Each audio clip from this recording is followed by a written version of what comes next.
Hey there. Welcome to the Rugged Angel Podcast. I'm not sure how you found it, but I'm glad you did. I'm Kahmeela. I'll be your guide through this adventure.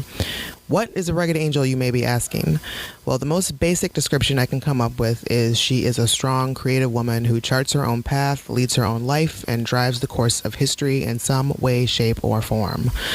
I was given that nickname many, many moons ago, and this year I decided to give it to all the women that I know who fit that description as well. Basically, those women, those ladies who are getting shit done. Welcome to episode 1. Where Jessica Winter Franklin pops the Rugged Angel Podcast cherry. She made some time for me in her super busy schedule. She's a theater nerd at heart, working overtime on labors of love like Second Shift Crafters and the Hollywood Theater in Dormont. We chat about all the cool things that she's making happen in Pittsburgh, her origin story, as well as our top 5 musicals. I want to get it out here now. I want to apologize for my dog, Professor Moriarty, who's doing a lot of whining and crying in the background because he just wants to make appearances. He needs to be heard at all times. But do know that no animals were harmed in the making of this podcast. So without further ado, let's get into it. Let's do this.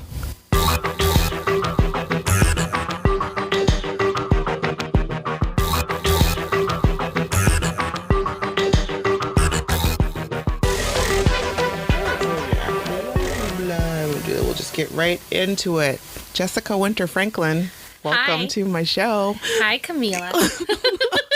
You're my very first guest. I'm really excited. I am too. This is going to be amazing. I know. So, yeah, you're my first rugged angel to appear. Flap, flap.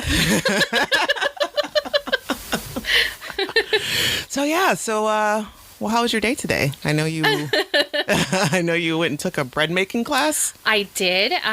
So Dan, my husband, got me a course at Enrico's Biscotti to do bread making. It was my Christmas present. So he always tries to buy me like little cool classes that we go on. So he also got me a cheese of the month club, which coincides perfectly with the bread today. Yeah, we're going to eat cheese and bread all night. That's amazing. Yes. Sweet. So Jess and I have known each other probably 6 years, maybe. I think so. And I think it was probably just the last couple of years that we've actually gotten to know each other. For sure. And I really do appreciate our friendship. I know. It's so fun. And especially like to have husbands. So we both have Dan. Yes, exactly. So there's that immediately. Like both of our husbands' names are Dan. Yes. And so it's like Dan Power, Dan Squared every time they get together and they love each other. Yes. Which is great. And we also have the bond of small dogs. Exactly. Of loving and having so small cute. dogs. Yep.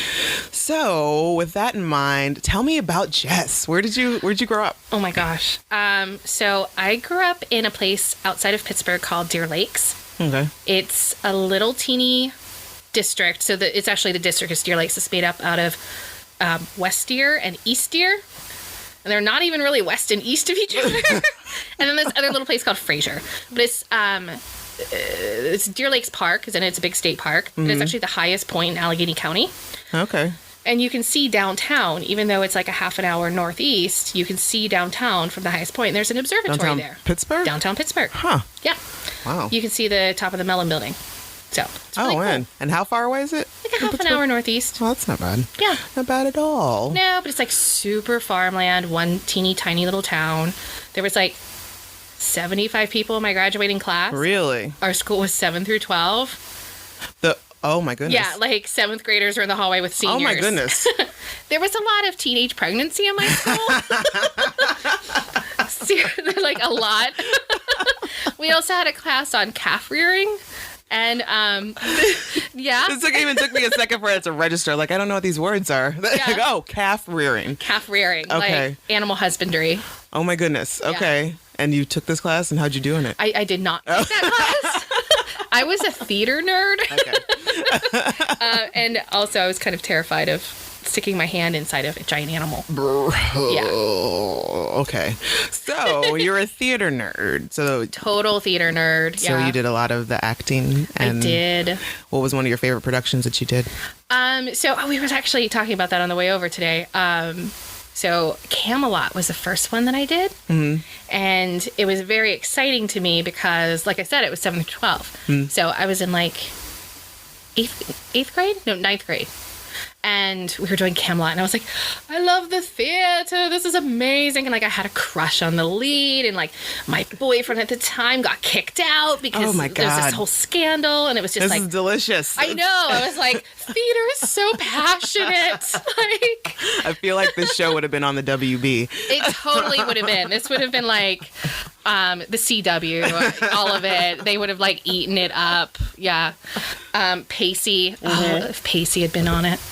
That would have been delightful. But yeah, so I did a ton of theater. It was really fantastic. It kind of opened it up to a lot of other possibilities because my theater teacher, Miss Miller, was just so amazing. She was absolutely evil. Like, she hated 99.9% of people. Oh my God. Completely. And she was a lot like Ursula in The Little Mermaid. Yeah.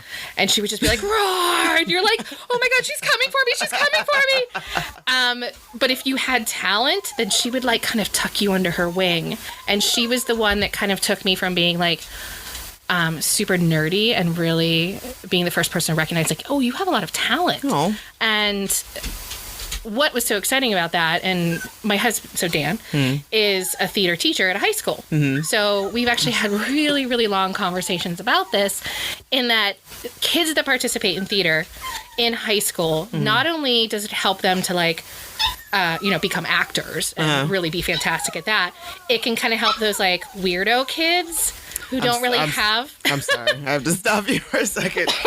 Professor, you are being removed. So. Oh, buddy. He's like, but I have to hump her. I have to hump her so much. Okay, so we were talking about why it's good to get... Oh, involved in theater, yes. So, I was always like super gregarious as a kid. Like, Oh, yes, it's true. I think it was second grade. We had a teacher who was just a jerk, and we staged a protest, and I brought in a boombox, and we're not going to take it. In second grade? In second grade. I felt that he was very sexist, and so I had all the girls behind me. We had, like, boombox Twisted Sister, and, like, did a parade. I was 7. Wow. Yeah, 7. Oh, my God. Oh, that explains so much. It really does. Oh, I love it. My mom was constantly just like, what'd she do now? Because then in 4th grade, I got suspended from school. I was 9. For what? Because I started a free newspaper. And oh my goodness. Yes. So, and it wasn't that the newspaper was like revolutionary in any way. It was like, tater tots are really good. Meatloaf is really bad. But I'm blowing the lid wide open on this one. I know. It was the fact that I think, I was just kind of irritating to the administration. I didn't actually have to go to class a lot in elementary school because I was in like an accelerated program. Okay. That didn't exist at my school, really. And so... It sounds like you made this up. I know. They would just be like, because I would be bored in class. And so they're like, okay, well, why don't you go sit in the 6th grade class? Oh. And I would go and sit in their math class and do other things. But a lot of times they just didn't really know what to do with me. Oh. And so I would be like, this was a very good point. So I was bored sitting in the office, like... Yeah. Because I would do office work for them. Child labor. And that's when I started making the newspaper. So it was just very bizarre. So you think maybe it was just because you were using the materials? It was. Okay. That was like their scapegoat. I think that they were afraid that I was starting a revolution. Yeah. And they used the scapegoat that I was using the copy machine. Like she's going to eventually figure out something that's really happening and going to report about it and tell all the kids. Okay. Yeah. She works in the office. She knows. She's got an inside track. Oh my God. That's fantastic. Yeah. My mom was just always a little terrified. Like, one time in Girl Scouts, I was like, they were asking if someone could play piano during Frosty the Snowman. I was like, oh, I can do that. Oh. I was like 6. I didn't know how to play. I didn't even have a piano. So what did you do? I had like one of those little brown organs. Okay. And I wrote the chords down on it. Uh-huh. And I learned Frosty the Snowman. And my mom was like, I shit you not. She's like, I was terrified that this was going to go like horribly wrong and you're going to be embarrassed. And she's like, you walked up there like a rock star and you were like, Frosty the That's Snowman. awesome. She's like, it was just strange. Oh my God. So wait a minute. Okay, so there wasn't any like tester for the thing. It was just like, who knows how to play Frosty the Snowman? Boom, you're on stage. Let's do this. Apparently, I was very convincing. Oh my God. Yeah. Oh my goodness. All right. Yes. Okay. So, man, Jess, you've just been like tearing it up since first grade, kindergarten, since probably birth. You've probably just been like. I was a strange kid. Yeah. My parents were. Do you have brothers and sisters? I do. So my brother is about 3.5 years younger than me, and my sister's about 10 years younger than me. Oh, so you're the oldest. I am. Man. And my sister's mother of Lily, who is my favorite person in the world. That is your BFF. My niece, Lily. Your love, your beloved. Yeah, she's super, super jacked at me right now because she was trying to FaceTime me last night at 11:30, and I was not awake. Oh, The 2.5-year-old. So you have upset her. I have. Because you weren't on her time. It's true. 2 in, you said? It was 11:30. 11:30. But she's 2.5. Okay. Yeah. 11:30. Yeah. No, well, you have to get your shit together. I know. Just, I wasn't she's got partying. things to do. I know. And she carved out that time for you. And you weren't there to reciprocate. She was like, this is party time. And that's really jive. Yeah, totally. Okay, so you went to college where? Oh, my goodness. That's quite a list. Oh, my. You moved around a lot? I did, yeah. I started out going to the University of Pittsburgh. Mm-hmm. I was supposed to go to Allegheny College and changed at the last minute to go to University of Pittsburgh because I was in love with a boy. Oh, it's always it's always a boy. So I went to University of Pittsburgh and I started out in communications and theater and English lit. So doing like a double major kind of deal with a minor. And my parents were very much like, you can do all the theater that you want as long as you also do something where you can actually get a job. And I was like, fair play. I was like, that's not a marketable skill. Like, we're going to need you to not be living in our house still. Exactly. So that's why I did the double major. I was like, I'm riding both tickets here. So that was great. It's very smart. I did a ton of theater in college, worked with like a bunch of great little companies. I worked with Gargaro Productions at the time. So it's Ken Gargaro who ran CLO. Okay. Downtown. Yeah. So he had Gargaro Productions, and then a bunch of us just worked with him so much, and we were like his little like delightful kids that he enjoyed. Aw. So he was like, we'd always ask him to do these bizarre shows, and he finally was like, oh, fine, just here's some money. Just don't put it under my name. And we're like, okay. So we called it Risky Ventures, and we actually did a live action Rocky Horror in, I guess it was probably 96. Okay. And we did it at the Bistro, Pepe's maybe? It's in the Strip District. Okay. So the restaurant had a coffee bar in the back corner, and that's where we did it. Really? Yeah. And was this was like, because I'm not very familiar with the history of the Rocky Horror live shows. Is this like one of the first ones that? Not the first one like ever, but I believe it was the first one in Pittsburgh. Okay. So, there's like no theater or no movie screen in the background. Like people are like literally doing live theater. Oh, okay. And it's really amazing. And we had such a great time. It was really unfortunate. The promo pictures, the guy who was playing Frank, who's supposed to be this beautiful, woman, the sweet transvestite, if you will. Yes. He was wrapping up doing Hamlet. So in all of our promo pictures, he has a full beard. And it was kind of like, yeah. So, but people still came. That's awesome. And we actually went over to, at the time, I think they were at the Hollywood already. They might have still been at King's Court at the Beehive. But we got some of the people that do the callbacks for the Rocky Horror things to come to the play that we were doing and do callbacks there in the audience. Oh. So it was kind of neat. And, fun fact, because I was the costume designer for that too. The costumes that I used, I borrowed from the Scowl Stephanie that I knew at Mad Mex. Dan did Rocky Horror from 90 to 93 or something. They were the costumes that he used at his show. Oh, really? And you guys hadn't met yet at that point? We did not meet till 2003. Oh, wow. Yeah. Huh. I know. That's super sweet. I know. I saw him my freshman year of college. I went to see Rocky Horror at the Hollywood and saw Dan perform and had no idea that... Really? Yeah. So how did you guys meet? So when I moved to Pittsburgh, I lived on the West Coast for a while. Mm-hmm. When I moved back to Pittsburgh in, when did I move here? Like early 03, Christmas 02? So wait, I'm sorry. Like we're like jumping. So I know that you lived in California at some point. Yes. Was that before or after Dan? Before. Okay, so let's talk about your time in California. Okay. We'll return to Dan shortly. Let's put a pin in that. Because, he's kind of a key part of why I'm still in Pittsburgh. Okay. Yes. So you moved out to California because... I went to the University of Pittsburgh because of a boy. Mm-hmm. And then about 2 years into university, I met a boy. And he was a total rock star. I love the fact that you just referred to it as university. Oh, so very British of you. Well, I worked for a number of companies based overseas for so many years. Like, okay. I call my phone a mobile. And I don't even want to talk to you about how I write the number 1. It's a very bless horrible your bloody thing. heart. I know. So you were finishing up university. I did not finish here in Pittsburgh, no. So I was about 2 years in, met this rock star. And he and I were just like...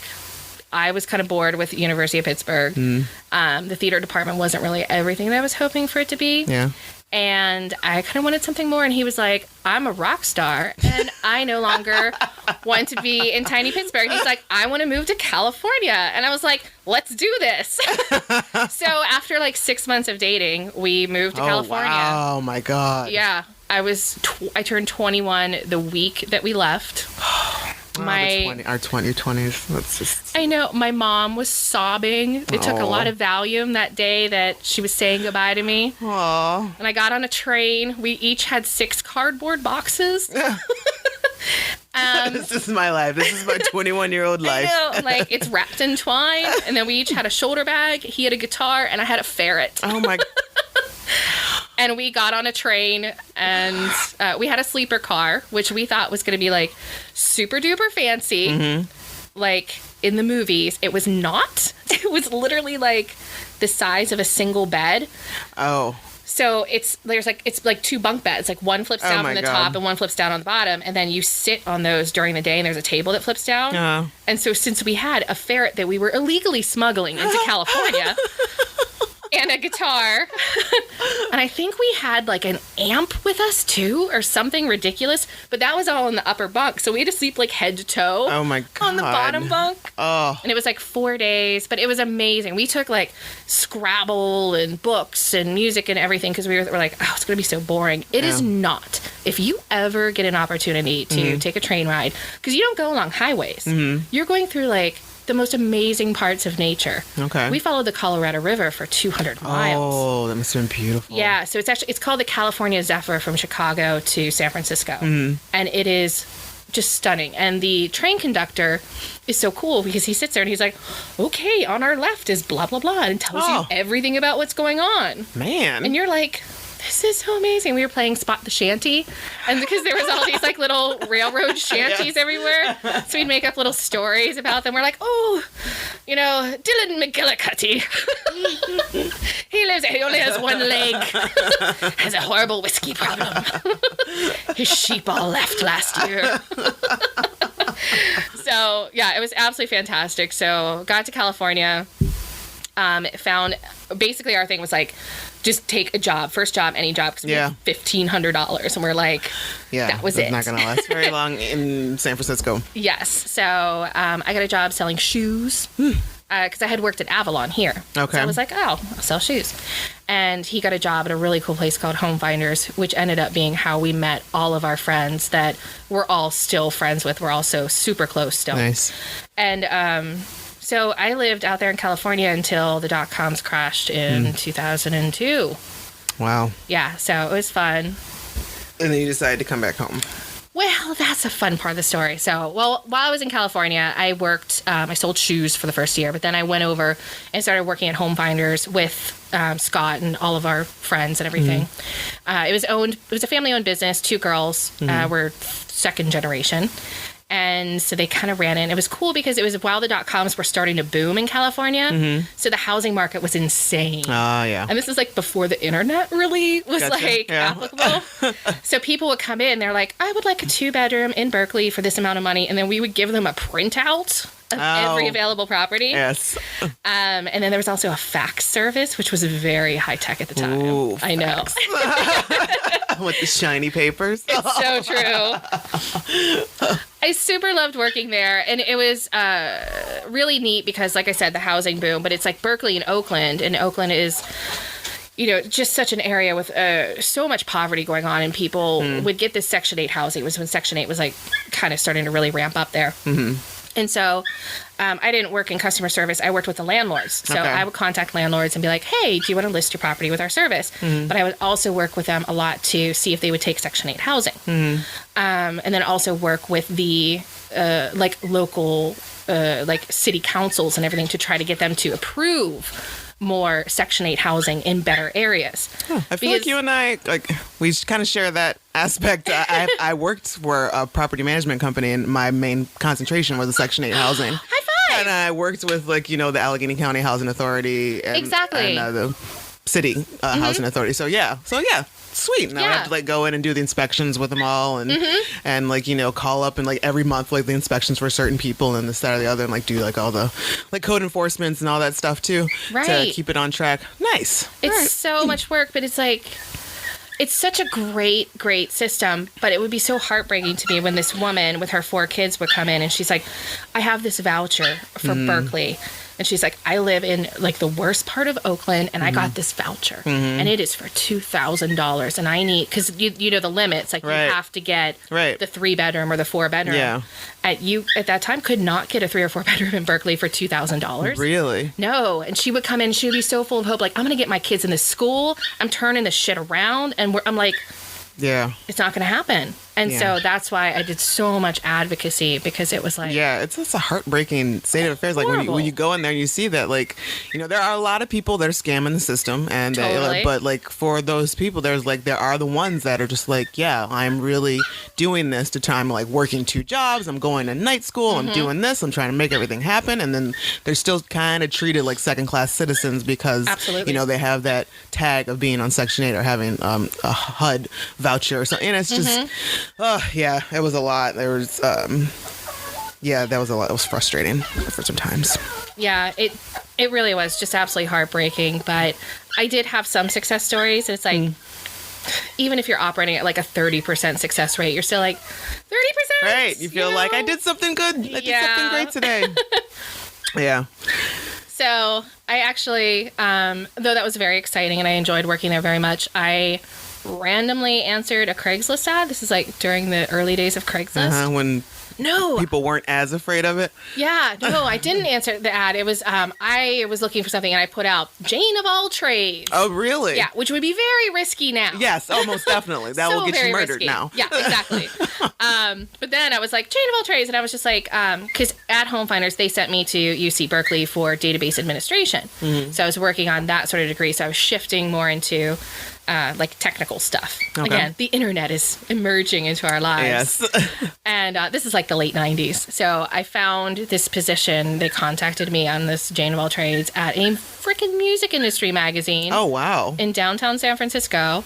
It was called Gavin. It had been around. It was the original Billboard. So you know how Billboard rates albums? Yeah. The original was the Gavin Report. Really? And it started in 1940. I want to say like 48 or something. And it was so neat. So it was industry only. That's why you don't hear about it like Billboard and everything. Okay. So it just was like lists that went out to the radio station about like what was charting. Oh, cool. So I worked there. I was the assistant executive director of sales and marketing. And so I come in and I have no idea how I got this job, because then I had a staff of 8. What? I know. And they were all like seasoned record guys and radio. Really? These are guys like in their 40s and 50s that have been like working since the 60s. And like, you're just this pissant. Like, I know. I'm seriously like 22 years old. Oh my God. Yeah. And I roll in there and I'm like, you're going to do this now, and we're going to have this new reporting mechanism. And they're like, hey, lady. There was a lot of head patting going on in the early days. Oh, sweetie. Yes. It was very cute, though, because they have to know so many people's names. And so the one guy, Lou, had this, hey, bud, hey, babe routine. And so we'd be walking around, and he'd be like, hey, bud. And I'd be like, hi, I'm Jessica. And then he'd get the guy's name. And so they all did that. They dragged me around as their, like, buffer. Nice. Nice. But it was so cool. We did this thing called Gavin Guarantee, which is basically modern-day payola, in that record companies would give us money to make... They give us advertising money to make someone a quote-unquote Gavin Guarantee. Okay. And then I would take them around to the radio stations and be like, this is a Gavin Guarantee. Interesting. Modern-day payola. Awesome. Yeah, definitely. Oh, totally. So it was neat, though. It was kind of my first foray into working with, like, famous people. Like, Tony Bennett was, like, singing so close to my face. Oh, my goodness. He had his hand and was holding my chin. What? Yes, and he was singing I Left My Heart in San Francisco. Like, I could feel his, like, sweet clover breath on my face. And I was like, yes, please. Oh, that's wonderful. It was delightful. And I got to hang out with Pink before she... Before she blew up. Yes, and she was just this tiny little short thing, and she and I got hammered. She's a tiny thing. She's shorter than I am. What? I know. Now, Jessica is short. Like, I'm a tall girl, and I'm kind of a big girl myself, but Jessica is short, and most people are short to me because I'm so tall. But for Pink to be smaller than Jess, that's like, we're talking about Smurf territory. She's got to be like 5 foot tall. Oh, my God. Yeah. So, I also wore a lot taller shoes then, but... Okay, so you guys are probably actually the same height. No, I'm not sure. She was pretty tall, but so amazing. So super awesome. Yeah. So... Oh, good. That makes me... Because I love Pink. So down to earth, super sweet, just super like... Just a girl's girl. Yeah. Like, let's do this. Go. Oh, I love it. Yeah, she was super fun. So, but yeah, loved working at the magazine. Super exciting. Unfortunately, the .coms crashed. Yeah. So I was there for like 2.5 years, I guess. And so the .coms crashed and everything. Like, oh my God, Napster. Oh, yeah. Yeah. Oh, the bane of your existence. I almost forgot about this. So we were trying so hard at Gavin to make the foray into digital music. But so much so that we made like a digital music awards. I mean, we're in San Francisco. Yeah. So all my clients were like these people. Napster was one of my first personal clients. So like I hung out with those guys. Really? So crazy. And like they really tried super hard, like the Shawns and everything. Yeah, it was such a crazy time, but it was like really amazing because we're like rolling around the city in like town cars, like pulling up at places and just walking right in. Like I knew every door guy in the city. Oh my goodness. Because I was always taking musicians and like people around. Yeah. My girlfriend Jenna always jokes, she's like, list. Jessica doesn't have a list. She's always just walking right in the door. She knows all the doormen. And I'm like, yeah, I did. It was fun. So it was like super, like, oh, let's fly off to Miami this weekend and go like hang out with Tyrese. No. I ate across from him. No, you should stop right now. Tyrese. His face. Chocolate. His face is just. Oh. Yeah, I stared at him the whole time. I couldn't imagine doing anything but. Like, how can you concentrate on anything? Like, I would... Somebody remind me to breathe because Tyrese is, like, right... Oh, my... So dumb as a rock. So dumb. Where you'd be like, hi, how's it going? And he's just kind of like, make a cute face at you, and you're like, that's good. Like, oh. That's fine. You're cute. It doesn't matter. Oh, my God. But yeah, so it was very much like everything kind of like hit this peak of amazingness and awesome. Then it was like, shoo, just gone. So yeah, when the .coms crashed, it was a rough time in the Bay Area. Yeah. So I lived in Oakland. I didn't live over in the city. So you would be applying for a job, and there would be 500 other people with the exact same like resume as you applying for the same job. And I was like, I can't find a job anywhere. I'm like, what am I going to do? I ended up bartending at the bar across the street from my house. Really? It was this like delightful yet terrible little dive bar. During the day, it was just like an old man shot and whiskey bar, and at night it was this punk club. So we'd been going there for years because Scott would always play shows over there. Like all our friends played shows, and it was just maniacal, just madness going on. But it was fantastic. So I ended up bartending there, like full on like having to break pool cues over people because they were fighting. I love it. It was insane. Absolutely insane. So still looking for a job. I worked there for like 6 months, and this is like middle of 2002. Nothing was panning out in San Francisco, and one of my old contacts from Artemis Records contacted me, and he was like, they're based in New York. He was like, hey, I have a job for you. But it's not going to start for like 6 months. Why don't you, come out and work for me then? I was like, yes. I called my parents and told them, and they were like, okay, so yeah, why don't you go ahead and do that? But, move your stuff here. Stay here for like 6 months, hang out for a little bit, stay here with us. And I was like, okay, I'll do that. So I moved back. Okay. Yeah, I had my Pomeranian on a plane. And we're like, so you had traded in your ferret for a Pomeranian whilst in San Francisco. I did. I got Cha-Cha. So I flew back to Pittsburgh and stayed here and was fully planning to move back to New York City and go and work for Artemis Records there. And so it was just like kind of hanging out. I got my paralegal degree and like stayed in my... Just while I'm here, I might as well. It made sense, So I was bored. I was, sitting in my parents' attic, and so I was just kind of hanging out, thinking, I'm not going to be here super long. I didn't know anyone in Pittsburgh still. Oh, really? I had one friend, and she kind of introduced me to some different people, and one day introduced me to Dan. And then I just never moved to New York. Oh. So yeah, we met in July, and there was a very tumultuous beginning to our relationship just based on why? It was just some trollop.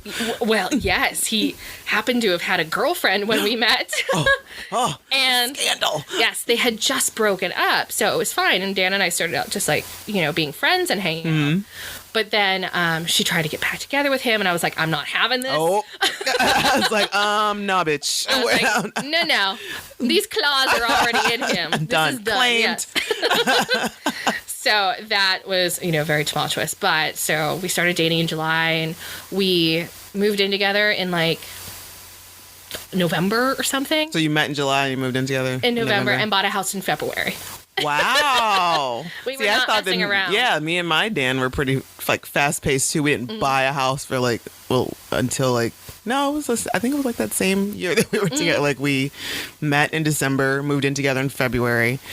I moved in his place, and then we got like a better place a couple months later. Then like we were engaged in October, and then bought a house like in that February after that. So like a lot happened within like the first year of us being together. Exactly. And I think it's like, we were in our late 20s, and we were like, you know what? We've been around this track quite a few times, and this is it. This is the end of the rodeo. Yeah. The clowns have come out, collected the barrels. The horses are in their stalls. Yeah. They're sweeping up the poop. Exactly. We're like, the poop is leaving. We're down. So you guys bought, is it the house that you're in now? It is, yeah. Oh, okay. So you bought that house before you got married. Yeah. So that was in February of 2004. We bought the house and got engaged that summer. And I got married in 2005 in San Francisco. Well, in Bodega Bay. Oh. Yeah. Oh, it was very cute. It is super cute. Yes, and I love you guys together. You're like one of my favorite couples ever. And so are you guys. We're always like, Friedson. But it's like, we have like the worst time scheduling things. Oh, we are awful with that. And it's and one of the reasons why is because we both are doing a bunch of crap. It's true. And that's one of the reasons why I brought you on here is because you are busy lady. Like, it's true. You have I don't even know how you have, thank you for carving out this hour to come here and hang out, because I'm shocked that we were able to even pull it off. And so quickly. I know, right? Like usually it's stuff, it's like, okay, we end up planning like 2 months in advance of something. It's like, okay, it's true. We're pretty booked up for the next 2 months, but I can pencil you in on this date sometime exactly. in February 2017. Is that okay? It's so true. And this came up so easily. And it's like, we were in our bread baking class, we were drinking wine. I was like, I can't get super drunk because this can't happen. I'm like, I have to go talk about things. It'll take us years to reschedule. Right? Okay, so let's start. Let's start talking about some of your extracurricular activities, basically. good So I know you hold down a full-time job with do. ModCloth. Yes. And on top of that, you are involved in all sorts of other like fantastical community ventures and things that you got involved in, things that you started on your own and just like turned into something amazing. So let's start with Beechview. So yeah, So that's the neighborhood you live in. Right. So that's where we bought our house, fell in love with it, and have been working for the past like 10 years or so to restore our house and just adore our neighborhood so much. And especially the people there. It's a nice blend of just older people that have been there forever, or they've passed their houses down through the generations of family. That's lovely. It is. And then a lot of younger people have moved in and have just done really fantastic things, like the peeps over at Casa Rasta, Kevin over at Crested Duck. It's absolutely amazing. And then we're also the Hispanic neighborhood, which is a fun fact that no one really knows. You're the Hispanic neighborhood? We sure are. Really? Yes. So that's where that is in Pittsburgh. It feels like I is. had It's no Beechview. idea. Yes. So the cats down at Las Palmas, they originally opened one over in Brookline, and it's just a little like taco stand that they had on the street. Then they opened up a second branch in Beechview probably about 2 years ago. And immediately took over. We had like a crappy food land that then turned into an IGA, which we've been fighting for so long. And the IGA was kind of like floundering with like a direction. And Las Palmas was like, we got this, and took it over. And so now we have this amazing grocery where like you can go and get fresh vegetables and fruits in January. You're like, Oh, that's great. I would like an avocado that I don't have to plan a week in advance for. God. Yeah. The avocado struggle is real. It really is so real. You're like, I would like to have guacamole next weekend. Let's get started. Right? But no, at our Las Palmas grocery, you can go get them now. So they're fantastic.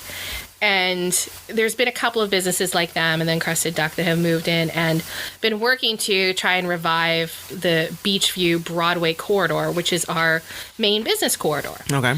Now, we have a ton of empty buildings, and the reason for that is this delightful man named Bernard Katz came in and did this wonderful little kind of like real estate scheme where he bought everything using like shadow companies and bought all of the properties and then just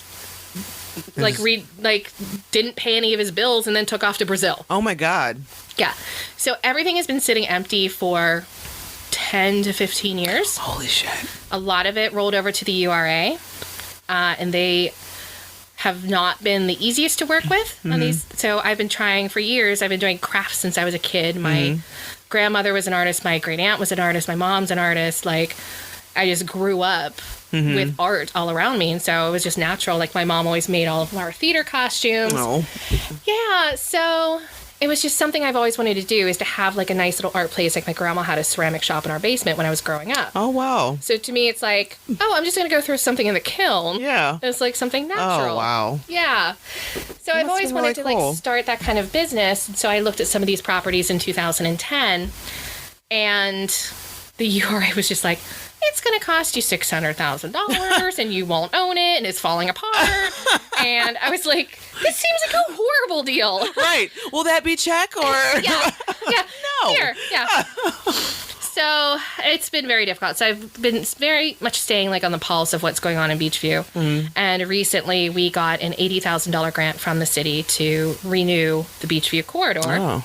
We got a fantastic consultant, Dave Bruton, to come over, who has a lot of history being successful in these types of kind of neighborhood rejuvenations in the city of Pittsburgh.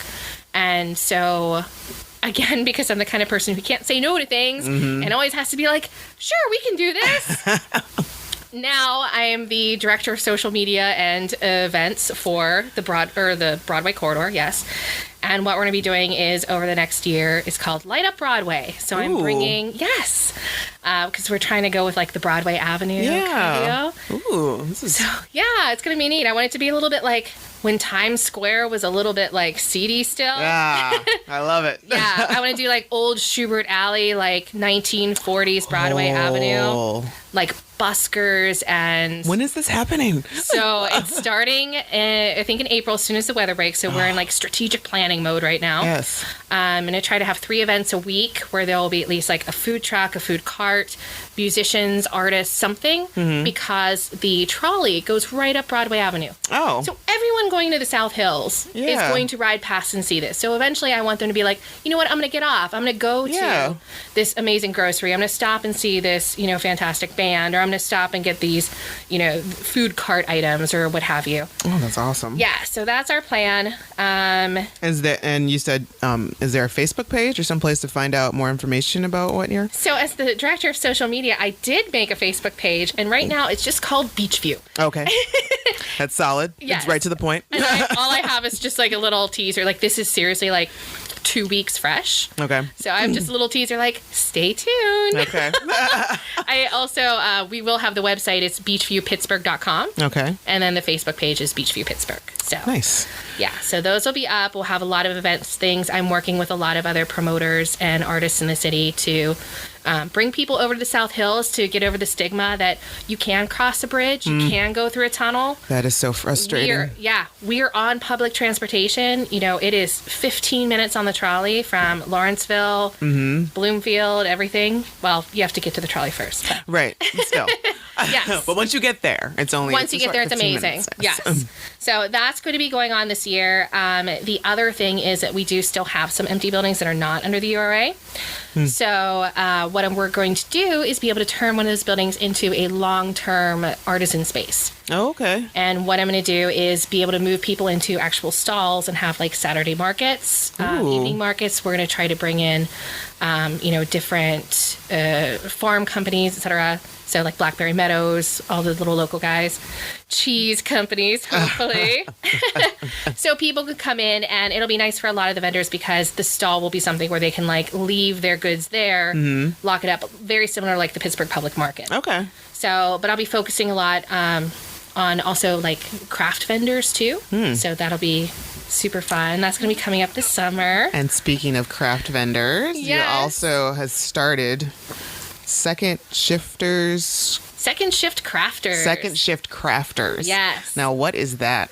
So, Second Shift Crafters stemmed from my girlfriend Carrie and I drinking some wine and texting one night.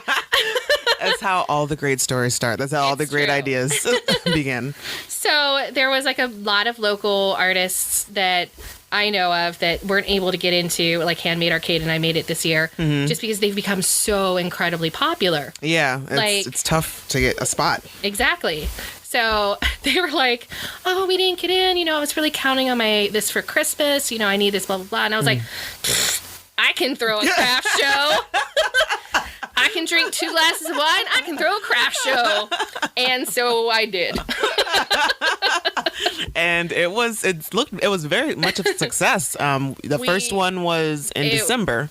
It was the weekend after Thanksgiving, which was a little stressful because I cooked for 20 on Thursday, and then held a craft show with 40 vendors and 6 musicians and 3 food trucks. On Saturday. And it was amazing. Like, I enjoyed I popped in for a little bit, and I managed to, I picked up some Christmas cards. I forget who the ladies were, but they were awesome. They were a big hit.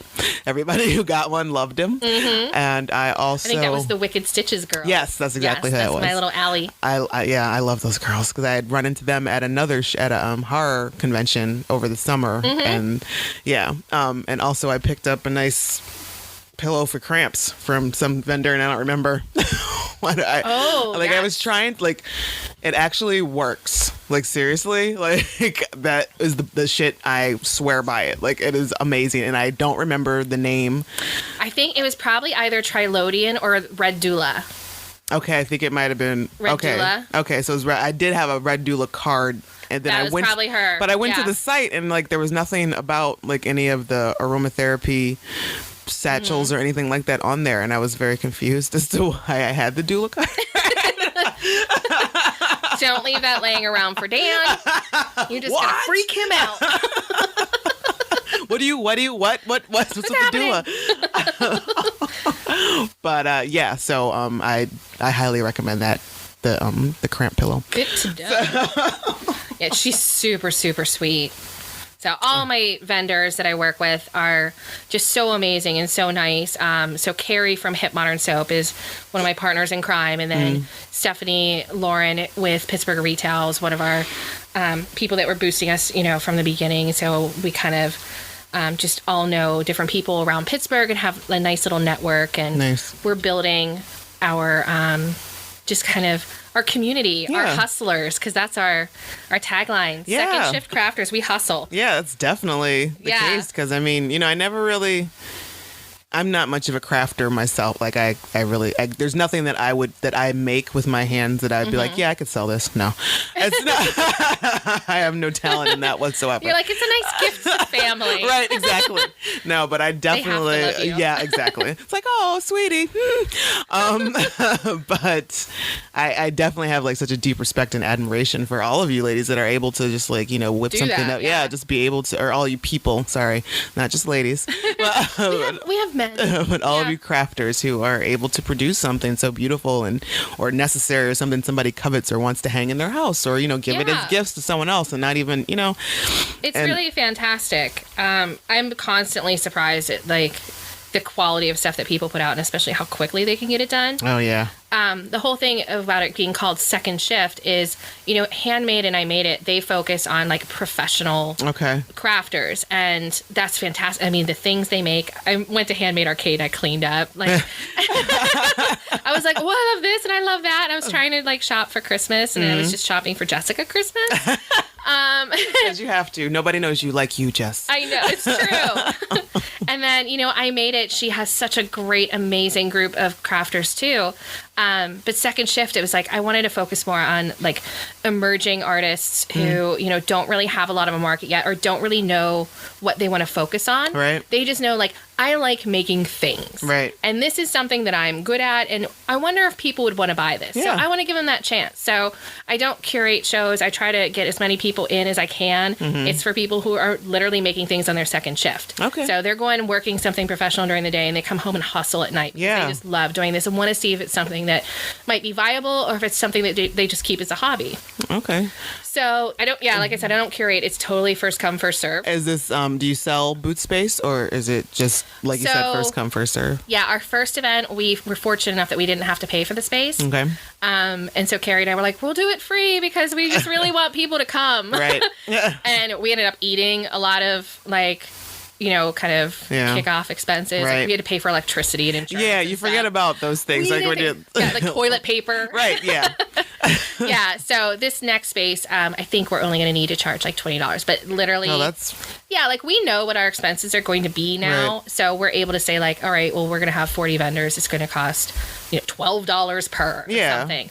So that's our thing. We're not making money off this. It's purely like just giving people that opportunity and that venue to reach people. So you're also, in addition to, everything else, you're on the board at the Hollywood Theater. I am. Dormont. Yes, the delightful Hollywood. Yes. I too used to be a board member, but my time constraints, I just couldn't do it anymore. And you are now an advisory board member. Yes, I'm an advisory board member, which is a lot less responsibility and a lot less meetings I have to go to, which fits in perfectly with my schedule. But so what is your forte on the board? Like what drew you to the Hollywood, first of all? So, the Hollywood Theater, as much as I love Beechview, the Hollywood is 4 blocks in the other direction for me in Dormont. So we're right on the edge of Beechview in Dormont. And, being that Dan did Rocky Horror there for several years, he's very passionate about the Hollywood Theater. We've had our very close friend Bruce ran it for a couple of years, has always worked with it. And then our friend Ryan lives across the street, and she grew up across the street. So it was something also she was like, I grew up as a kid, like going there. And so it's always like been around, and it's just being one of the last single screen theaters, it's something that we should not let go away. Exactly. It's such a beautiful space. Like I love the theater in itself, and I am just always drawn to like a lot of the single screen independent theaters because you get to see like a richer quality of movie, of film, a better, a more educational film experience, if anything. And it's just so nice because it's not just like, this is the latest thing that came out in Hollywood this week. You get to see like actual real amazing things. And, you know, obviously we've had some problems the last couple of years with Netflix and now the ability of things that are going like straight video on demand. Right. There's a lot of duplication there. You know, and also, again, bridge and tunnel. Yeah. Like Pittsburgh, I promise, like it's okay to cross a bridge and to go through a tunnel in order to get some rich experience. It is literally a mile and a quarter outside so of downtown. It's right there. Not that bad. There's parking everywhere. The trolley's a block away. We have really good Thai food. And there's a froyo. Oh, yeah. Oh, yeah. The Thai food there is really good, too. Oh, they're delicious. Oh, my goodness. So also, yeah, like the Hollywood. It's just, I like a lot of competing with Netflix and VOD. Yes. I mean, there's still...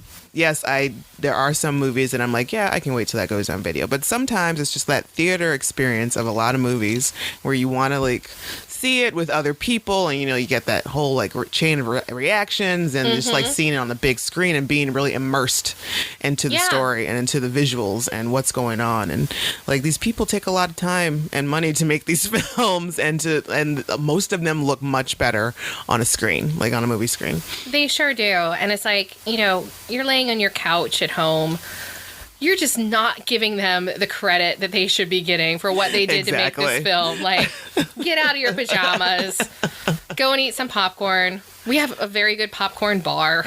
Yes, and the Hollywood Theater has the best movie theater popcorn I've ever experienced. Did you know that I recently did my first, after I've been there for 2.5 years, I think, my first stint in customer service there. Ooh. I learned how to make the popcorn. Oh my goodness. It was one of the greatest moments of my life. Was it glorious? I was so excited. And I was like, oh, I get to put it in the little popcorn sleeves. Yeah. And I was talking about it for like a week. I was so like thrilled. And I went up there and they were looking at me like, really? Why are you so excited about this? And then I figured out why. Because it's a pain in the ass. So the love affair ended quickly. Yeah, it was like after 10 bags, I was like, this is stupid. This takes a really long time. This is a lot of steps. When I was in high school, all I wanted to do was work in a movie theater. I never got a chance to. I mean, till the couple times that I volunteered at the Hollywood. But still, like, I wanted to work in a movie theater so bad. It never happened. You can still make that happen. Dreams can come true. I think I'm over it now. But, so is there anything special coming up at the Hollywood that you would like to... With the Hollywood, we do have... our Silence Please series is still running, and that's really fantastic. What I've been specifically working on is bringing some of the, like the Globe Theater and some operas. Okay, So, excellent. Yeah, it's really fantastic that they're starting to release operas and musicals and everything on the big screen. They're doing a lot more with like the alternative movie experience. Yeah. And, the one that I really wanted to see, Frankenstein. I know. I had some stupid thing at work, you know, because HR works all the time, and I could not go, and I was like,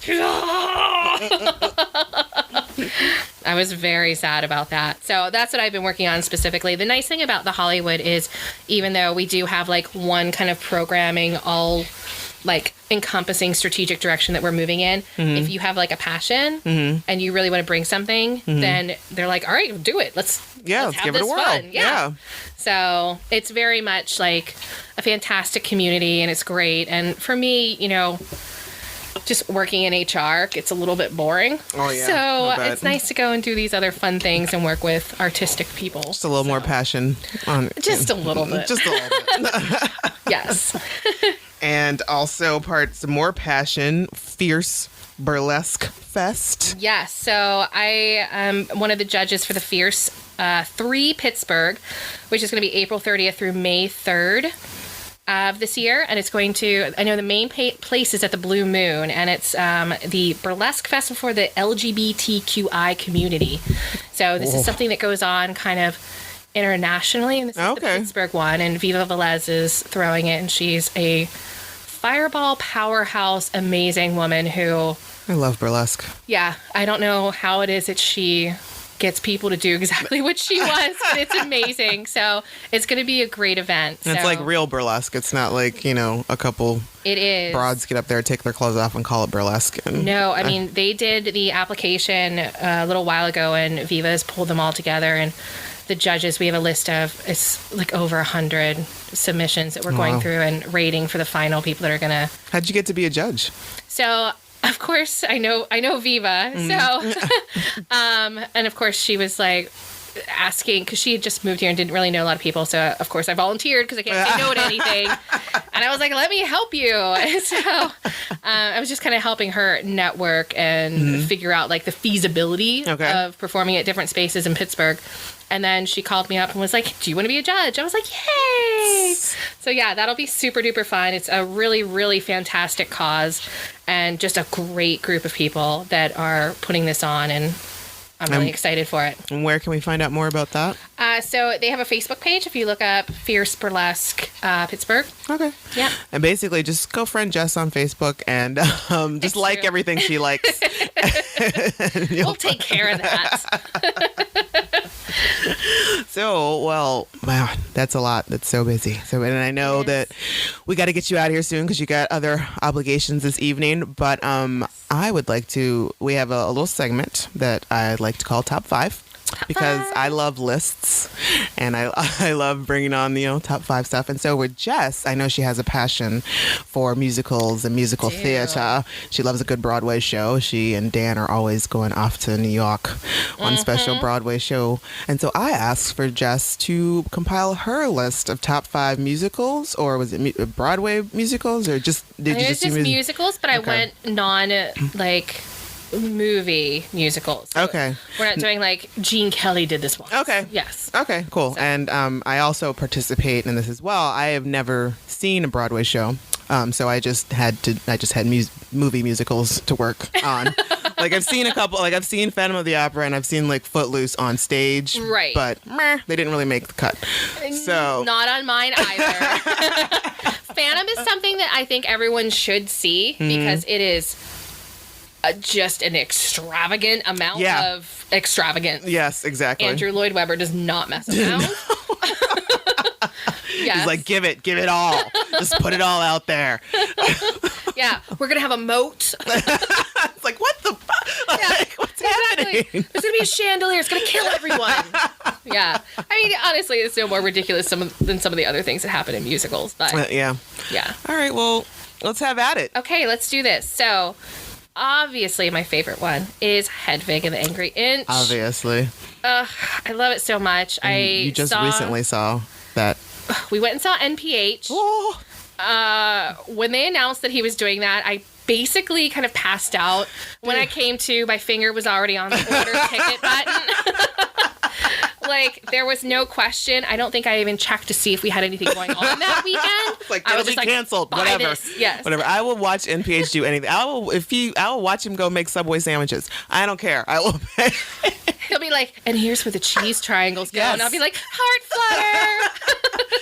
Tell me more. Let's talk about black olives. Say Southwest sauce one more time. Extra mayo. Yeah. I love him so much. So, yeah, Hedwig absolutely is. I saw it like off Broadway way many years ago with John Cameron Mitchell. Oh, okay. And basically fell in love with him and thought he was the best thing in the entire world. And then he made a movie. And okay, so the guy was in the movie. So that is John Cameron Mitchell. So he wrote it. So it's basically kind of about his life. Mm-hmm. Oh. He was an Army brat. Okay. And lived in Kansas. And so he wrote this about a babysitter that he had at the time. Huh. And then he and Stephen Trask originally were writing it about the little boy, Tommy Amoeba, if you want to go with it, like that kind of deal. And switched it to be about Hedwig, this German, babysitter that he had. Interesting. And that's where Hedwig was born from. So the movie, when he made that, and I was like, what? I can watch this all the time, every day? I was so excited. And, it's never been on Broadway. And then so when they announced it was MPH, like I said, I was very excited. So this is the first time it was on Broadway? This is the first time it was on Broadway. Wow. So, yeah, he was off Broadway at the theater for many years in New York. And so That was great. And so it was NPH, and then Michael Dexter. Michael C. Hall. Yes, he took over. I really want to see him do that too. Like, I love him so much too. Oh my God, he's amazing. And when he would sing on 6 Feet Under, I was like, he's singing. I'm so excited. Yeah. Loved it so much when he was in the gay men's choir. I saw Gamer, I think, was the movie. Yeah. And piece of shit movie. But the one moment where, like, you know, Michael C. Hall plays the villain in it, and he, like, breaks down in song, and he's got, like, his henchmen or his backup singers. I was just like, what is happening? That was my first time seeing him sing, and I'm like, oh, this is amazing. It's so fantastic. So I've only seen that clip of that song. That's all you need. I didn't see the rest of the movie, and I can imagine how jarring that would have been to be like, so... Like, what's happening? I'm not questioning it. Like, I love it, but I feel like I turned the channel or something. Yeah. It's a little bit like in, what's the Cameron Diaz and Ewan McGregor movie? Is it like one ordinary day? Ordinary life? Ordinary something. A life less ordinary. Yes, thank you. When they break into that's Beyond right. the Sea, you're just like, she's singing. Oh, that ruins it a little. Just a little.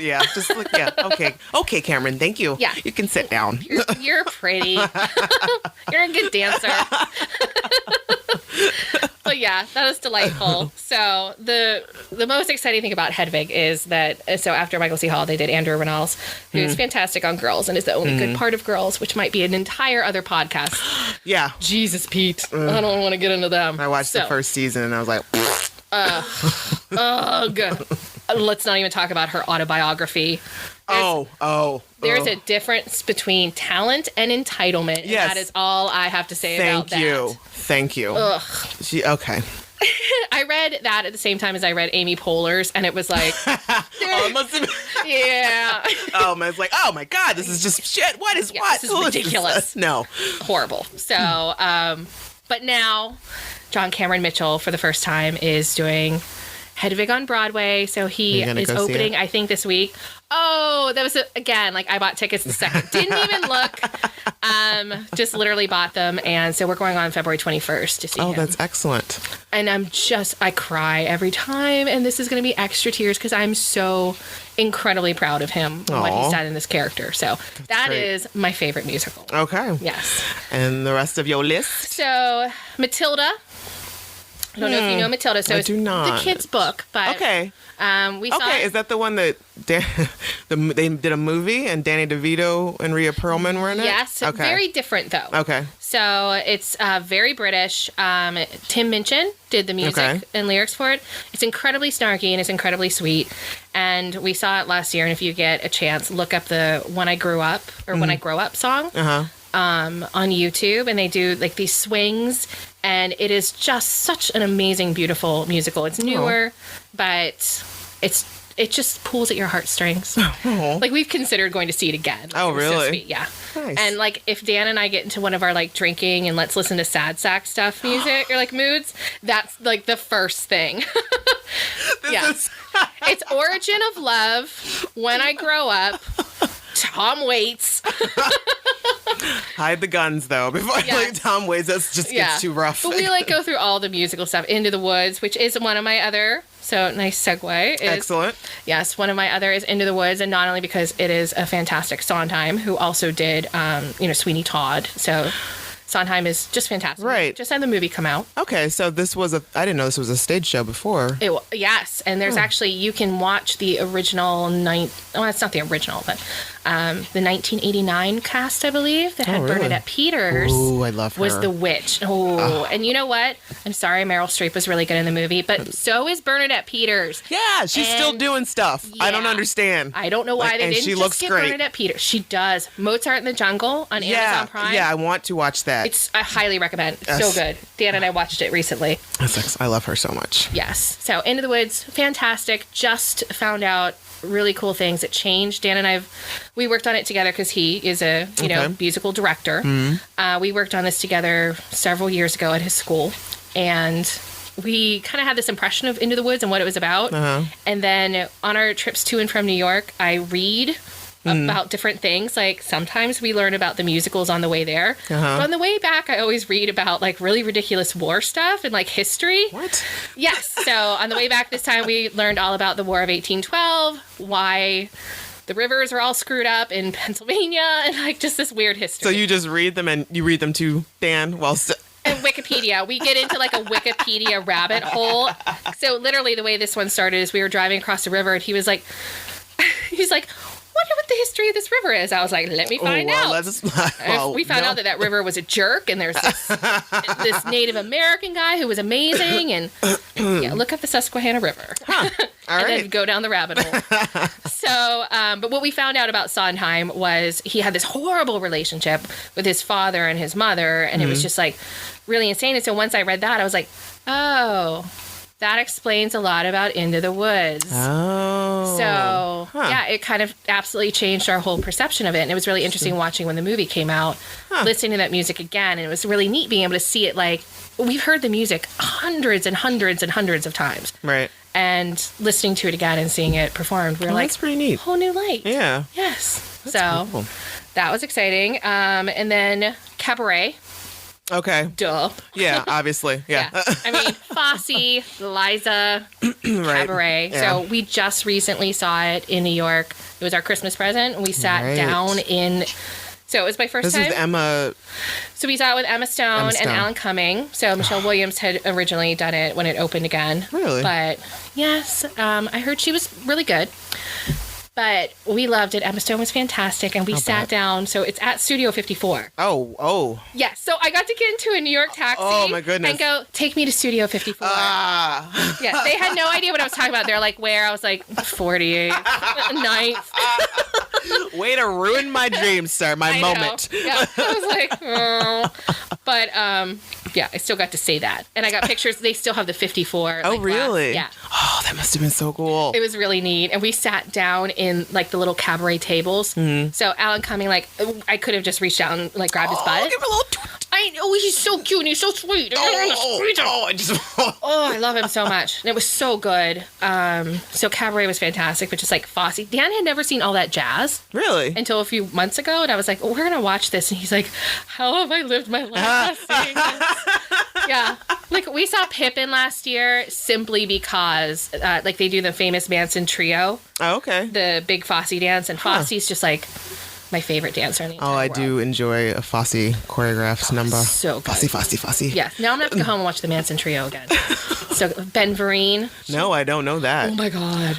Yeah. I like Ben Vereen. It's going to be a little bit like, it's sexy Ben Vereen. Ooh. Roll with that. Ooh. I know. I had no idea. It exists. It is out there. So, yes.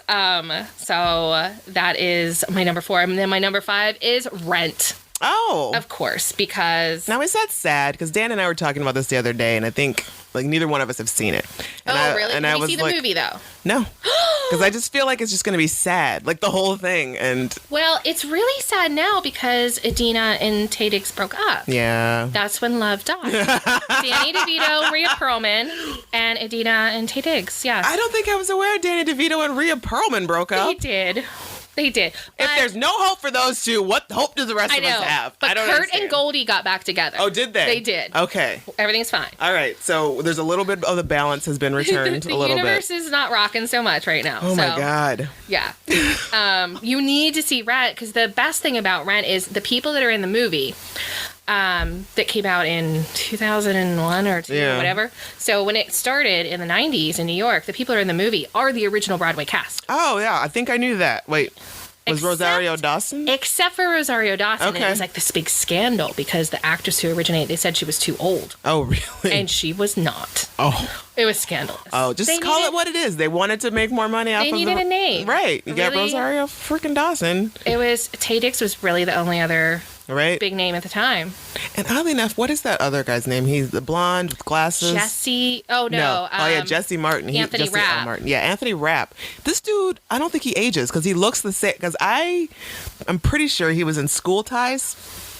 Yes, he was. Okay, so he looks the same. That's the only thing. He does. That's always my anchor for him. I was like, that's the guy from School Ties. Like every time he pops up, he looks the freaking same. Like, and he was in Dazed and Confused. yes, exactly. Yeah, another point made. Looks the exact same with shorter hair now. Does. So I don't. Oh, this guy's a vampire. And I saw him do Hedwig in Pittsburgh. Really? Yeah, at City Theater in like 2003. Holy crap! He was very good. Wow. That's good. He's a good actor. Yes. So Rent is amazing. So much so that I have had to go see La Boheme, the opera, and the whole time I'm like, Idina Menzel is so much better than her, this opera singer. No shade for Idina Menzel, but I wasn't really aware of who she was until like maybe the past couple years. And I think she popped up on Glee. Maybe. Yeah, it was like after the Wicked popularity. Yeah. Yeah. But every time I see her, I think she's Nelly Furtado. They look so much alike. Like even like the whole couple episodes that she was on Glee, I was like, "Is that Nelly Furtado?" And then she started singing. I was like, "No, that can't be Nelly Furtado." Do you love Nelly? I don't love Nelly, but I don't like hate her. But I just know that she can't sing like Idina can. Right. Like, she is one of the people I worked with at Gavin. Oh, really? Yes, and she is a super sweet little delightful pixie of a person. She seems like that. Yeah. Yes, she's very, very sparkly. Yeah, it's like I don't like sparkly personality. I enjoyed her when she was popular, and her couple like Promiscuous and those other songs. Like, yeah, sure, I'll get my booty shaking. That was a good song. That Bird song, I don't want to ever hear again. No, I'm over it. It's dead to me. I can't. No, we've had enough. Nope. That's a Target song. Yeah, exactly. It's like, all right, we've killed the song. The bird is dead. We can just let it go. You know, that's like the stupid All About the Bass song. Oh, you know what? I have yet to hear that in its entirety, and I forget what it was. I was watching something, and they showed the song, and they played probably like the first chorus. I'm like, that's the longest that I've ever heard the song, and that's the most. I don't want to ever want to hear it again. It's a cute song, but it is the worst earworm in the entire world, and it just gets in there and it never leaves. Yeah, I think I was singing it the rest of the day, and I was like, I don't even know the lyrics. I just yeah. I've had it stuck in my head since Friday, which I don't understand because I was at rock festivals. Because Second Shift was doing. It should have knocked that out. No, it did not. All night Friday we did Bloom Fest, and then all day Saturday we did the Strip Festival, and horrible, crazy amounts of rock everywhere. Still stuck in my head until this morning when we went to the bread making class and Margaritaville was playing, and I was like, "It's another ear. Oh, it's better. This is better. This is so much better." I was like, I can deal with this. Okay, so my top 5 musicals, which are much less sophisticated than yours.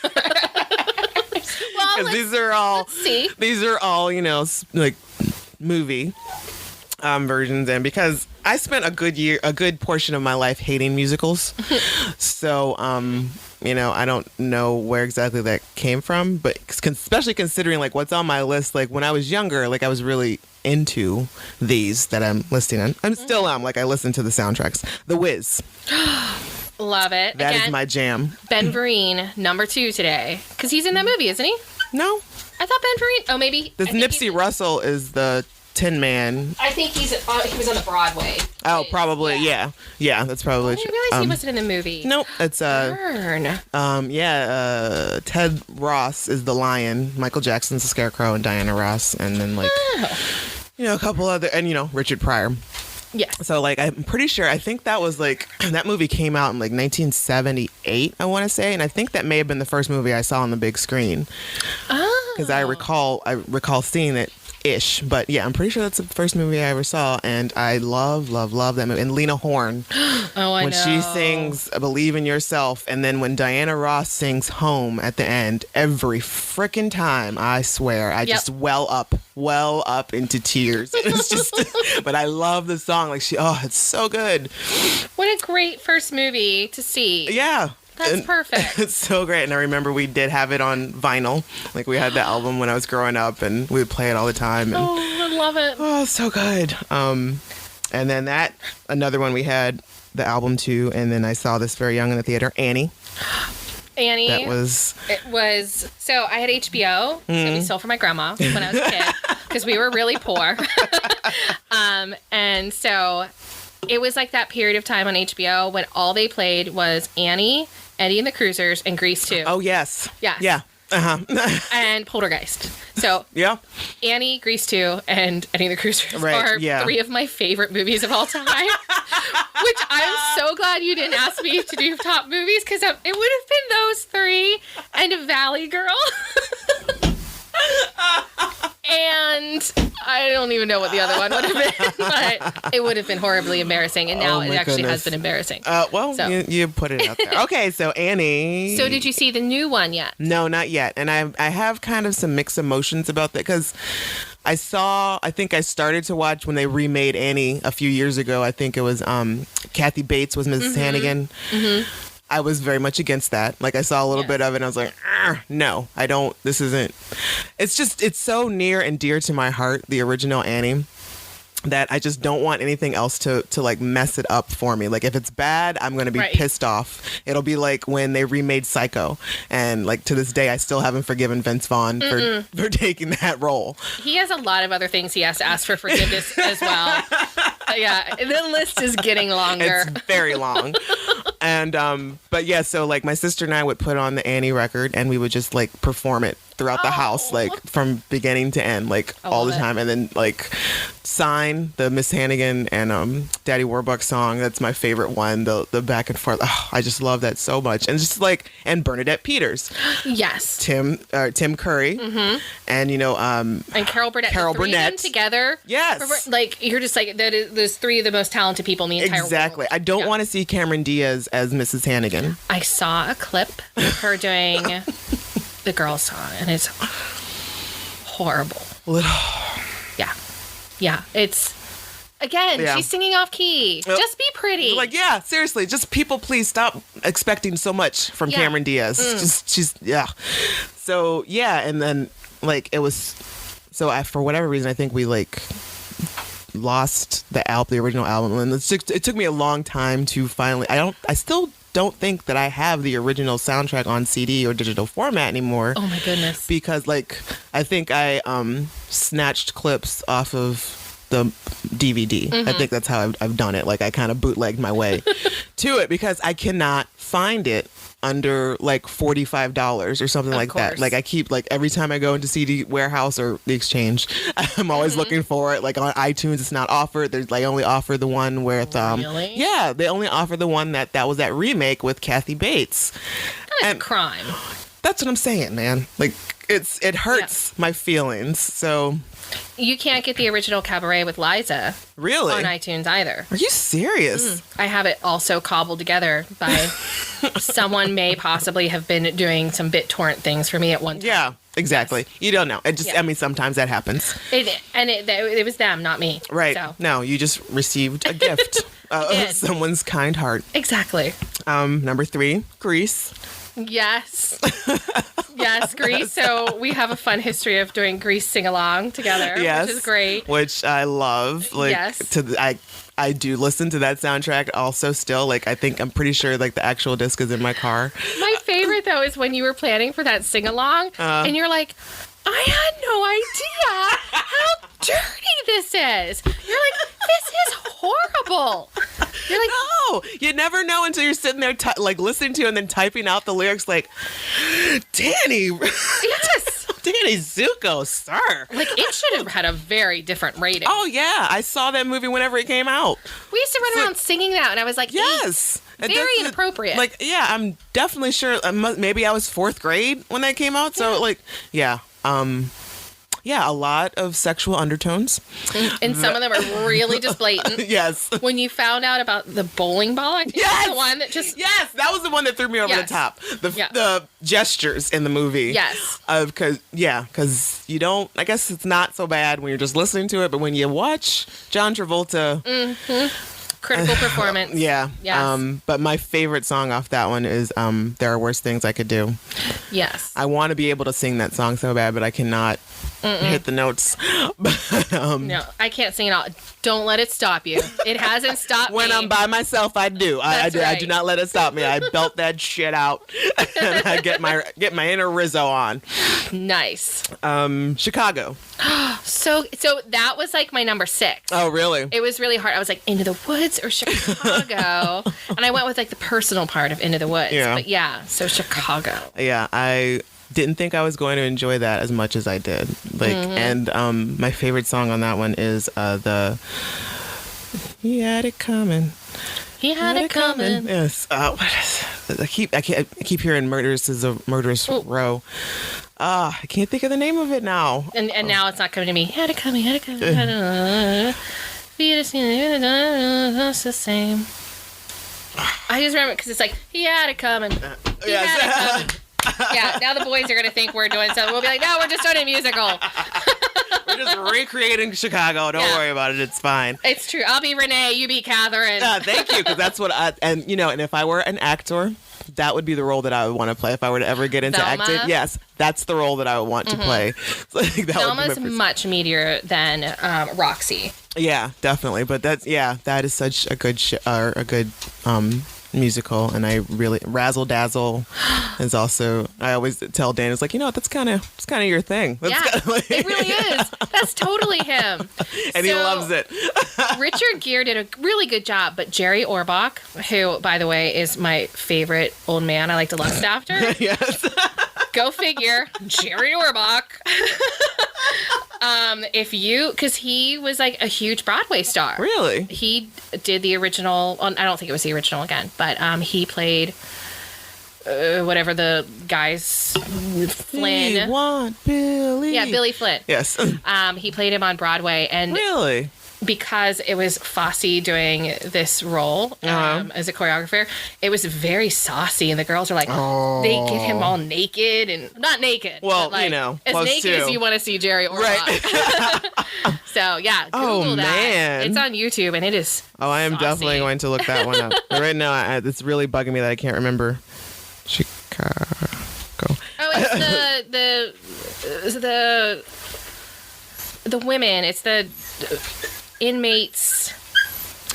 Cell block tango. Yes. There we go. Thank you. Cell block tango. That is my jam. And plus, I also, the choreography for that is just so good. Like each individual story that comes in and out, and with the rope, like the ribbon, the red ribbons and the handkerchiefs. Oh, I just love the visuals. It's so good. That's one of Dan's dream shows, but because he teaches at a suburban wealthy high school, that it's never gonna happen. He took it. He was doing it. We had it all planned, and they were like, no. Wow. It's too racy. No, you can't. I understand it, but because I don't think I'd want to see my kid like, Mom, guess what? We're doing Chicago. Oh, no, the hell you're not. You'll be in band this year. By Chicago, I hope you mean Peter Cetera. Yeah. We're going to reenact the Karate Kid. That's all you get. We singing Gloria Love up in this piece, and that's it. That's right. Which is my jam. I support all Peter Cetera. Thank you. And lastly, and this was where it gets a little bit less sophisticated. It's I also just kind of whipped this up real quick before you got here, and I couldn't think of too much more. But the musical episode of Buffy the Vampire Slayer, which I've never seen. Jessica, I know. So you've never seen any Buffy the Vampire Slayer? I've seen Buffy like here and there on like I'm sick and I'm watching TNT. And it's just on for like 8 hours. Exactly. It's pretty much on all the time somewhere. Yeah. I've seen like every time it's like, oh, Buffy's on. It's like, Kahmeela, you own it. But what's going to happen is we're going to have to make a date where you come over and we watch. Because do not watch it now. Don't watch it by yourself. Because now I want to watch it with you. Okay, good. Because it's been a long time since I've watched Buffy with someone who's never seen Very exciting. And I know like who everyone is. Okay, good. Yeah, that's perfect. Yeah. I know enough backstory about everyone. Like I've seen enough of them. Yeah, I think you would really much enjoy it. I'm really excited. That's another soundtrack that I do listen to. It's on my iPod, and it's just, and we did like piece that one together because they didn't sell the soundtrack on CD until like 2 years after it had aired. Oh, really? And so like one of my friends who was like very like a techno genius, and we would record all the episodes of Buffy on VHS. I had all the Twin Peaks on VHS. Yes. And so she took that and just ripped the songs off of that, put them on her computer, record them on her computer, and then put them on a DVD or a CD. And we all had those kind of copies, straight from the. Oh, for sure. Tape. But then I actually bought it on iTunes a few months ago. Oh, and see, now I'm so intrigued. So we're gonna have to get our date. Yes, now. exactly. We have to do that now. And my favorite song on there is called "I'll Never Tell," and it's a little duet between Xander and Anya. And it's basically about they each let out these fears about that because they're getting ready to get married, and they let out these fears and he snores, she wheezes, say housework and he freezes, she eats these skeezy cheeses that I can't describe. So it's just it's so cute. It's so good. Oh, I can't wait. So awesome. Thank you. Good job. High five on High five. Favorite music. I know. Thank you. It took a lot. that really brought you into my psyche. Well, I was really proud of myself that I didn't put Grease 2 on because it was up there. Because I just met. Oh, yeah. He's always Shooter McGavin to me. Yep. Him. Yes. I just met him in New York. So. And he was at Cabaret. Is that where you met him? No, he was around the corner at the Rum House, which they actually just filmed Birdman in. Oh. So Rum House is we always stay right there by the theater. So we always go there after drinks or after the shows for drinks because they make a nice hot buttered rum. Ooh. And it's also a really cool old place. And I was like, I know that guy. And I'm taking, this is how Kahmeela and I behave. I'm taking secret pictures of him and I'm sending them to Kahmeela because I'm she is the only other person that knows all this stuff. I was like, who is this? And she's like, it's dark. I have no idea. And she was out doing something. So by the time she got the message, I had figured out who he was. And he came over and was like, I was talking with him and I'm like, I just have to tell you this. One of my favorite movies and reproduction. And then as he was leaving, he was like, where does the pollen go? And no. I was like, oh my God. Oh my goodness. Oh, that is amazing. And he still sounded exactly the same. It was amazing. Oh, I love it. Yeah. And just so you know, you are not, apparently that is my reputation on the street because you are not the only person that I've received a text message like that from with a photo. Who is this? Like Help some me. blurry, photo. It's I think the most disappointing one for me was that I couldn't figure it out in time was that my sister was in Florida and or was she in Puerto Rico? I don't remember. But she was somewhere and they were filming the second 21 Jump Street. And she was actually staying at the hotel. They were doing some filming there, but she was having lunch and there's this guy behind her and she takes this picture and she's like, is this guy famous? And I'm like, I don't, it turned out to be Peter Stormare. Oh, nice. Which I absolutely love Peter Stormare. So you would have had her steal him. Yes. Well, or at least, hey, this is my sister. She really loves you. Can you talk to her? So I went immediately to kidnapping, apparently taking over not only state lines, but federal lines. And you're like, I just wanted a picture.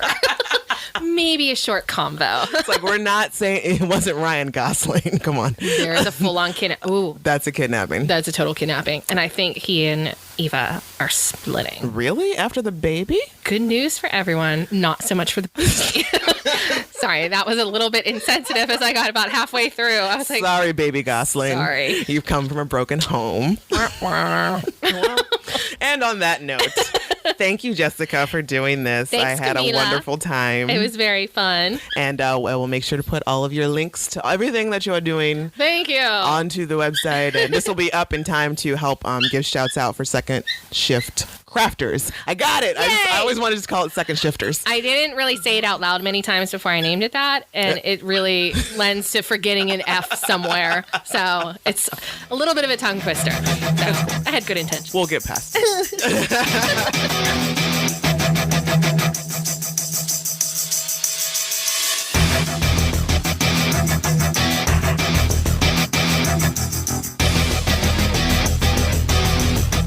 This has been a Rugged Angel production.